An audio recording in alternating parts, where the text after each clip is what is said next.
Now, something very interesting. Dr. Carpenter mentions that the body is a lot like a fish tank. And when you look at that fish tank, he said that an average 150-pound person has 10 gallons of water in their body. So what I want to do is I want to actually have this picture represent your body. And so we're going to go ahead and we're going to fill this up here with our 9.5 water. And this is going to take a moment here.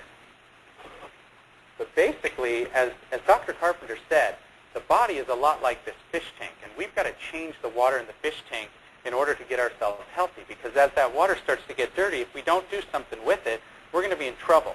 So what we're doing here is I'm going to fill this up to represent the body, and we'll get this picture about halfway full.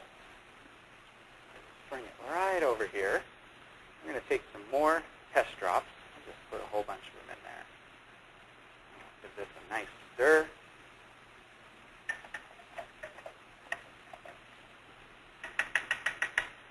Now that picture there is representing that nice, perfect alkaline body. Now it's pretty hard to stay completely alkaline because most things that we do, whether it's the food we eat, the stress, driving down the road, whatever it is, it causes our body to create acid.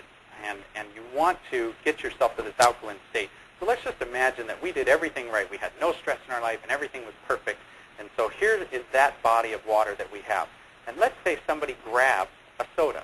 And they, one of these sodas here, it's funny because this little 20-ounce or 16.9-ounce soda has 2 servings.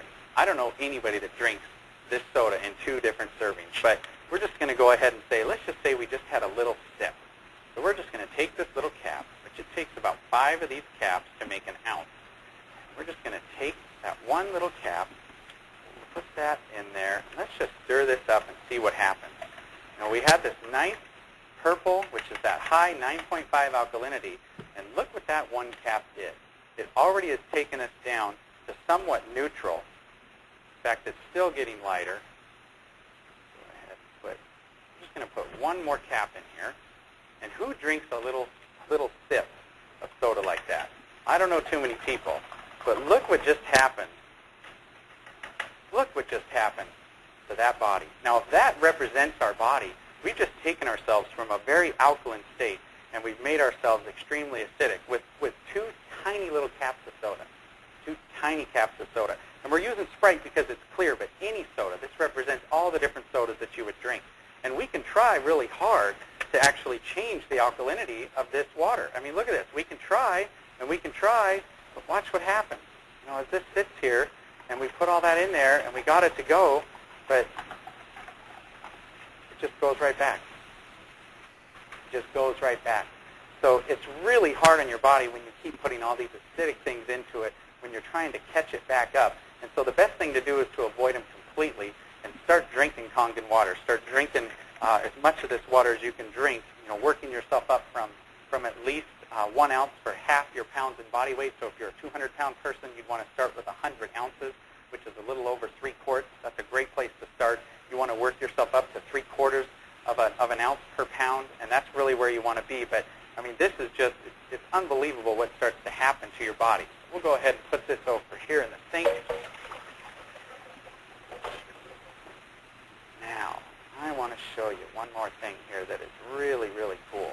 This machine does a number of things, and by looking at the front of it, you could probably tell there's a whole bunch of other waters that our machine makes. And one of the waters is actually an 11.5 water that will clean. It will clean like nothing you have ever seen before. So let's go ahead now. I'm going to take some tomatoes. These are right on the vine. I'm just going to take these tomatoes right out of the package here. Let's see. Pull this vine right out. Put these right in. So these are tomatoes that we just bought down at the local grocery store. And typically, we take our fruits and our vegetables and we wash them, but we usually wash them right under the sink. That's what we've been taught. You wash them under the sink. But today, we're actually going to use our cleaning water. Now, in this jug, we have an 11.5 pH water that comes out of the machine when we come over here and we set it at the 2.5 setting. we actually make an 11.5 water. And just to show you what it looks like any other ordinary well. What I'm going to do here, I'm just going to go ahead and fill that first cup up. That's right there. And now for the second tomato cup, what we're going to do is I'm just going to go ahead and use just some regular bottled water, because I think a lot of us are starting to learn. I mean, it doesn't take a genius to see what's being talked about in the news, all the different chemicals that we're finding in our tap water. And so now let's remember that this one on the left, set this right here. In fact, I'm going to put this jug right here so we remember. And this one on the right is the Dasani. We're just going to let those sit, give them each a little stir. We're just going to let those sit here for a few minutes, and then we will come back to them. There we go. This cleaning water, you can actually clean your laundry with it. You can clean spots on carpet, in your clothes. It's an impressive water, and I think as you start to use it, you'll find you can use it for all sorts of things around the house. Now, the next property that Dr. Carpenter discussed is the microclustering property. And the microclustering property of our water it's fantastic. So what I want to show you here is this water's ability to actually take nutrients and actually grab those nutrients and do something with them. So what I've got here is I've just got some Stash Premium Green Tea, just your average green tea that comes from the grocery store. Let's get these opened up. Get these in here like so. And let's see, we'll go ahead. We'll use Aquafina. Now we're going to make tea, or attempt to make tea, with a water that is not, it's not hot. We're not going to allow this to steep. It's just a room temperature water. And now I want to make some tea with our 9.5 water. So we're going to go ahead and run us here another quart of our 9.5 water. We're going to give that first tea just a little bit of time. We're going to let it attempt to make tea from that reverse osmosis water. Remember what we talked about. Reverse osmosis water is what the Japanese call a dead water. It doesn't have any minerals in it at all. And in fact, when you put that water into your body, it can actually deprive your body of some of the essential minerals and nutrients that it has in it, because water, like anything, will balance itself out when it goes into your body. So now we'll just go ahead and take this cup here, and we're going to pour a cup of tea with our water. And I think you already see what is happening here. We have got tea. What I want to do is I want to give this one a little spin. Give this one just a little spin here. Just stop. Look at that.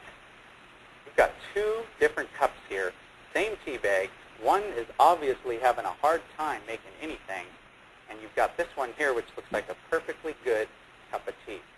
Now, what's amazing about the microclustering properties is it actually will multiply the amount of nutrients that you're putting into your body and actually enable your body to use those nutrients.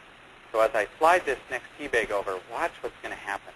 I can take this tea bag now, and I can come over here, and I can make another cup of tea. How about that? I mean, this property alone is amazing. For folks out there that like to drink coffee, you can go ahead and make your coffee, and you can use about half the coffee beans that you would normally use and get just as good a cup of coffee. Look at this. There's another cup. I think we could go on and on here and make anywhere from 15, 20, 25 cups of tea off of one tea bag. And there's actually nothing wrong with this at all. This is a fantastic tea, and it tastes exactly like green tea should taste, and yet it's just regular room temperature water. Let's come back over here to this little guy, and let's see what's going on here. He's having a hard time getting started. I don't know too many people that would actually want to drink that cup of tea, but take a little look, though. I don't think there was anything wrong with the tea bag. The problem was the water. So if you change your water, you're going to actually be able to, think of what you could do with just the cost of tea alone. You could go buy your expensive tea and make cup after cup after cup. But the ability that this has, if you take supplements, if you take vitamins or any herbs, as you put them into your body will actually be able to absorb all those nutrients. Most of the vitamins that we put into our bodies actually go through our bodies, and we don't even absorb them at all, because it's a lot like this reverse osmosis water. We've allowed our bodies to get to that state to where it can't even accept that nutrition. And we need to put this 9.5 water into our bodies to allow that to happen. So you can make tea all day long off one tea bag. I'll get these out of the way.